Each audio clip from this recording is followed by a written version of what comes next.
सरवन जी रुकिएगा जरा, एक कंपनी की मैनेजमेंट से बातचीत करते हैं। आनंद राठी वेल्थ ने अपने नतीजे पेश किए चौथी तिमाही के और कंपनी नतीजे बेहतर रहे हैं। कंपनी की आय भी 29-30% बढ़ी है, प्रॉफिट में भी 33% की ग्रोथ देखने को मिली, साथ ही एबिटा भी काफ़ी बेहतर दिखा हुआ है। क्यों आई इस तरीके की नतीजे, किस तरह का आउटलुक बन रहा है, इस पर बातचीत करें कंपनी के CFO जुगल मंत्री से। मंत्री सर बहुत बहुत स्वागत है आपका CNBC आवाज़ पर। नतीजे तो काफ़ी बढ़िया पेश किए आपने, कैसे आ रही सर ये ग्रोथ, क्या हाईलाइट है? नीरज जी, आपको और आपके सारे व्यूअर्स को बहुत बहुत नमस्कार जी नमस्कार सर। नतीजे जैसे आपने बताया कि हमारे नतीजों का सबसे बड़ा बेस जो होता है वो AUM होता है। और आप अगर देखेंगे तो हमारे AUM के अंदर पिछले साल में करीब 52% की ग्रोथ हुई है। जो AUM पिछले साल के अंत में 38,000 था, वो बढ़कर 59,351 हो गया है।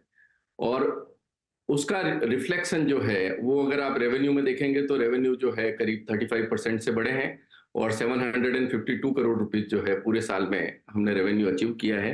और प्रॉफिट आफ्टर टैक्स 226 करोड़ का, जो वो भी करीब करीब 34% से बढ़ा है और 226 करोड़ रुपए का PAT हमने अचीव किया है।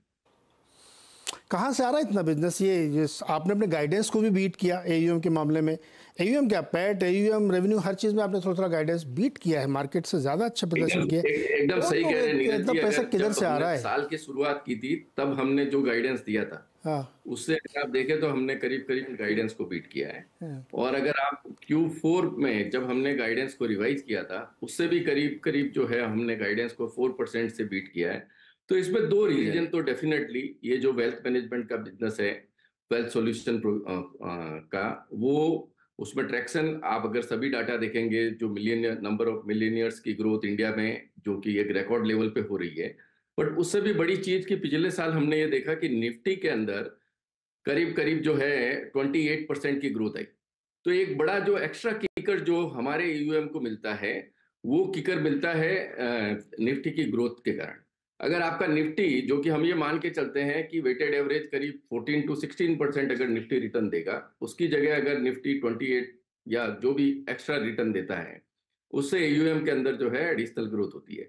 और उसी ग्रोथ के कारण आप देख सकते हैं कि जो भी फोरकास्ट गाइडेंस हमने दी है, उस गाइडेंस को हमने, बट इस साल हमने गाइडेंस दी है कि आने वाले गत वर्ष में अगर नॉर्मल ग्रोथ रही तो हम 72,000 करोड़ की AUM अचीव करेंगे। और जिसका रिजल्ट ये रहेगा कि हमारा रेवेन्यू करीब करीब 900 करोड़ के आंकड़े को पार करके 910 करोड़ रुपए पे ये 72,000 करोड़ रुपए का AUM इसी साल FY25 में?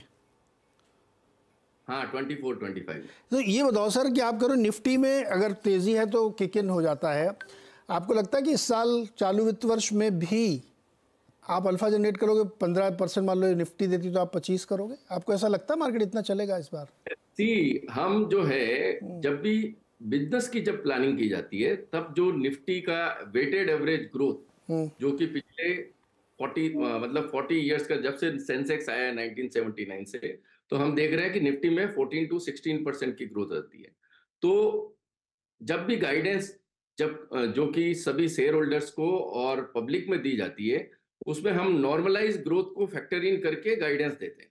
अगर उसमें नॉर्मल ग्रोथ की जगह अगर एडिशनल ग्रोथ रहेगी तो डेफिनेटली हो सकता है कि गाइडेंस जो है हम बीट करेंगे। और अगर ऐसा लगता है कि गाइडेंस से मतलब जो नॉर्मल ग्रोथ से जो है, अगर निफ्टी में जो ग्रोथ, जो कि हम ये मान के चलते हैं हमारे बेस में कि करीब 10 से 12% की निफ्टी में ग्रोथ रहनी चाहिए, अगर उससे कम ग्रोथ रहेगी तो हमारी टीम को ज्यादा मेहनत करनी पड़ेगी इस गाइडेंस को बीट करने के लिए। तो मेरा सवाल तो वही है सर, अभी रिजल्ट तो आपको हर क्वार्टर और साल में देने, 10 साल में थोड़ी देने। और ये बात बिल्कुल सही कि एवरेज लेंगे आप every 5 year in any time frame you will find 14% growth in Nifty, but result तो हर क्वार्टर में देने सर। तो मैं तो इसलिए पूछ रहा हूँ इस साल। नीरज जी, मेरा उसका सीधा सा यही मतलब छोटा सा ये है कि हमने हमारे बेस में 10% निफ्टी की ग्रोथ अज्यूम करते हुए गाइडेंस दी। ओके, अगर उससे ज्यादा अगर निफ्टी अचीव करता है तो हम इस गाइडेंस को, आप खुद समझते हैं कि ये गाइडेंस अपने आप ही बीट हो जाएगा। ओके, ये बताइए सर, ये बायबैक क्यों कर रहे हैं आप? क्या इसके पीछे क्या लॉजिक है? इसके पीछे दो रीजन है। एक तो अगर आप देखें कि हमारे ROE जो है वो 50% के करीब है। आई थिंक इंडस्ट्री में हम ही कुछ ही ऐसी कंपनी है जिनकी रिटर्न ऑन इक्विटी जो है 35% के ऊपर कंसिस्टेंटली मेंटेन रही है। और हमारा जो बिजनेस है ये कैपिटल हंग्री बिजनेस नहीं, तो इसमें जो भी कैपिटल या सरप्लस जो जनरेट होता है, इट मेक सेंस कि उसको कितने प्रूडेंशियली हम लोग शेयर होल्डर्स में वापस रिटर्न कर सके। तो बाईबैक डेफिनेटली कंपैरेटिवली जो है, आप ये समझिए कि ज्यादा एफिशिएंट वे है शेयर होल्डर्स को रिवार्ड करने का। और कंपनी की हमेशा से नीति रही है कि एक्स्ट्रा पैसा कंपनी में रखने की जगह अगर शेयर होल्डर्स को रिवार्ड किया जा सकता है तो उसे बेहतर तरीके से कैसे रिवार्ड करें, मंत्री सर ये निर्णय लिया गया। मंत्री सर 4150 पे तो चल ही रहा है, आपने कहा 10% ऊपर ही तो लाए हो आप। नीरज जी ये एक एनोमली है। अरे इतना छोटा सा लाए हो, इतना छोटा सा। आप मेरी बात सुनिए, जो ये आप प्राइस कंपैरिजन कर रहे हैं, ये एक ट्रेडर का पॉइंट ऑफ व्यू है। अगर आप मुझे देखिए कि मैं 4450 में बाईबैक करता हूँ, इनफैक्ट मेरी कॉस्ट 5550 रुपए। नहीं इतना छोटा क्यों लाए फिर आप, थोड़ा बड़ा लेके आना चाहिए। टैक्स कंपोनेंट मुझे देना पड़ेगा। अगर शेयर होल्डर जो कि लॉन्ग टर्म शेयर होल्डर मेरे यहाँ पर बैठा है पिछले 1 साल से ऊपर से, उसको अगर 5000 रुपए का भी मार्केट में रियलाइजेशन होता है तो long term capital gain tax देने के बाद में उसको 4500 रुपए का रियलाइजेशन होगा। और अगर वो बाईबैक में पार्टिसिपेट करता है तो उसको नेट ऑफ टैक्स 4450 रुपए मिलेंगे। तो आप देखिए कि डिफरेंस जो है वो करंट मार्केट प्राइस से जो मैं बाईबैक पे प्राइस दे रहा हूं वो काफी सिग्निफिकेंट है और इन्वेस्टर्स के लिए अट्रैक्टिव है। नहीं आपको ठीक, आपके हिसाब से आप लॉजिक दे रहे तो 0.88% बहुत 3,70,000 शेयरों का है, प्राइस आपका ऑलरेडी बहुत भाग रहा है। जनरली मार्केट में क्या होता है, बाईबैक तब आता है जब प्राइस सपोर्ट करना, आपका तो वैसे ही मल्टीबैगर हो चुका है सर। परंतु मैं बैलेंस आप समझिए कि मेरी बैलेंस शीट में और मेरे बिजनेस मॉडल में एक्स्ट्रा कैश फ्लो की जरूरत नहीं है। तो वो ये बहुत जरूरी है कि उस एक्स्ट्रा कैश फ्लो को कंपनी फिक्स डिपॉजिट में रखे। आज की डेट में आप ये देखिए मैं 250 करोड़ की फिक्स डिपॉजिट कैरी कर रहा हूँ जिसमें मैं 7% रिटर्न बना रहा हूँ और आफ्टर टैक्स वो रिटर्न 5.5% है और जो कि मेरी आरओई को नीचे लेके आ रहे हैं। इसके लिए जरूरी है कि मैं उस पैसे को अगर शेयर होल्डर को रिटर्न करूं तो शेयर होल्डर भी खुश रहेंगे और कंपनी की आरओई पे इंपैक्ट नहीं रहेगा। अच्छा डिविडेंड भी आपने दिया है और बड़ा डिविडेंड भी दे सकते थे आप, 9 रुपए आपने दिया। सर हमने टोटल 9 और 5 14 रुपए का डिविडेंड दिया है पूरे साल में।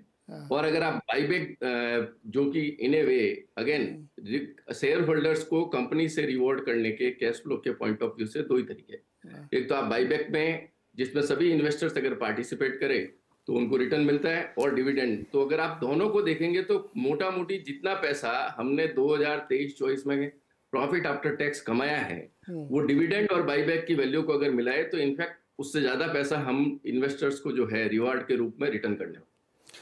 ओके मंत्री जी बहुत बुलिश हैं और मंत्री जी रिवार्ड करना चाहते हैं, उसे सबको नहीं मिल पाएगा क्योंकि साइज बहुत छोटा है, लेकिन मानना पड़ेगा। जरूर मिलेगा सर, जो शेयर होल्डर्स है और लॉन्ग टर्म शेयर होल्डर्स है उनको सबको मिलेगा। लॉन्ग टर्म वाले तो 4200 के भाव पे बैठे हुए हैं सर। एनीवे खैर बहुत बहुत शुक्रिया और बहुत बहुत बधाई। अब अगले क्वार्टर में हम लोग देखेंगे आप कैसे लेके आते हैं सारी चीजें।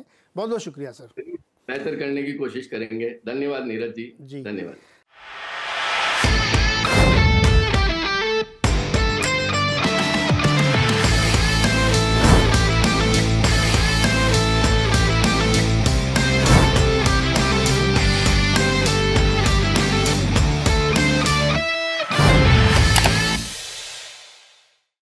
बता दें कि मनी कंट्रोल पर दिए गए विचार एक्सपर्ट्स के अपने निजी विचार होते हैं। वेबसाइट या मैनेजमेंट इसके लिए उत्तरदायी नहीं है। यूजर्स को मनी कंट्रोल की सलाह है कि कोई भी निवेश निर्णय लेने से पहले सर्टिफाइड एक्सपर्ट की सलाह लें।